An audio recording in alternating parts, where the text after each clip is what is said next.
a lot of people will talk a good game, but and there's no, for me, there's no right or wrong answer for this because it's personal. How much does your faith play a role when you are making decisions on the job? Look, it plays a very important role. And when I remember when I was asked whether I was going to run for president before I got in the race, I told reporters, I said, my wife are going to think about it and we're going to pray about it.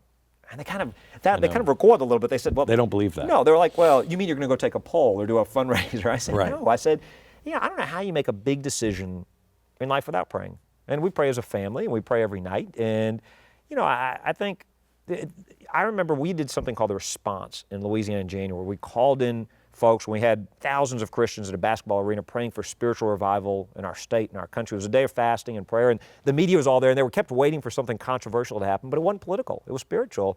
The next day, I did one of these national TV interviews, and the reporter asked me, he wasn't trying to be hostile, he was asking me, he said, look, Governor, you're thinking about running for president. It's being rumored you might run for president.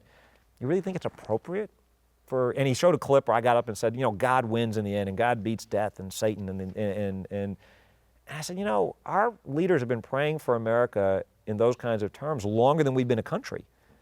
And I'd be, I'd be skeptical of somebody who said that, they didn't need that in their lives. And so, look, to me, it's a very important part of my life, and it's an important part of who I am.